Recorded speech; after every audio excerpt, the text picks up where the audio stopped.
11th standard exercise 9.4 15th sum, very important sum, important 3 mark question. இந்த sum எப்படி solve பண்ணுறது பார்க்கலாமா? Limit x tends to 0 a power x minus 1 by x equal to log a ன்னு எழுதலாம். இப்போ இதில் பார்த்தீங்கன்னா லிமிட் x tends to 0 எல்லாம் கரெக்டாக இருக்குது. a power xனா a வர இடத்துல இங்கே 2ன்னு இருக்குது. ஓகே 2 3ன்னு இருக்குது. மைனஸ் 1 வருது இல்லையா, இங்கே மைனஸ் 1 இல்லை. ஸோ இந்த மைனஸ் 1 நம்ம கரெக்டாக ரெண்டு இடத்துலையும் கொண்டு வந்தோம்னா 2 பவர் எக்ஸுக்கு ஒரு மைனஸ் 1, 3 பவர் எக்ஸுக்கு ஒரு மைனஸ் 1 அந்த மாதிரி கொண்டு வந்தோம்னா நம்மளுக்கு இந்த ஃபார்முலா யூஸ் பண்ணி நம்ம ஈஸியாக சால்வ் பண்ணிடலாம். பார்க்கலாமா? ஸோ இந்த ஃபார்முலா யூஸ் பண்ணுறதுக்காக நம்ம மைனஸ் 1 ப்ளஸ் 1 பண்ணுறோம். அதாவது 2 பவர் எக்ஸ் பக்கத்தில் மைனஸ் 1, 3 பவர் எக்ஸ் பக்கத்தில் ப்ளஸ் 1. ஸோ இப்போ பாருங்க 2 பவர் எக்ஸ் மைனஸ் 1 எழுதிட்டு இந்த 3 பவர் எக்ஸ்லையும் 1லையும் மைனஸை காமனாக எடுத்து எழுதலாமா?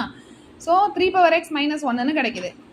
நெக்ஸ்ட்டு பாருங்கள், மைனஸ் லிமிட்டை தனித்தனியாக கொண்டு வரோம். ஸோ நம்மளாவை கரெக்டாக யூஸ் பண்ணலாமா? A power x minus 1 by எக்ஸ்ன்னா லாக் ஏன்னு எழுதலாம். So 2 power x minus 1 by எக்ஸை லாக் 2ன்னு எழுதுகிறோம். ஏ வர இடத்துல 2 இருக்கிறதால லாக் 2, இங்கே 3 அதனால் லாக் 3. ஸோ லாகில் மைனஸ் நடுவில் இருந்ததுன்னா நம்ம எப்படி எழுதலாம்? லாக் 2 பை 3 எழுதலாமா? log 2 by 3 ஆன்சர் கிடைக்குது. தேங்க்யூ.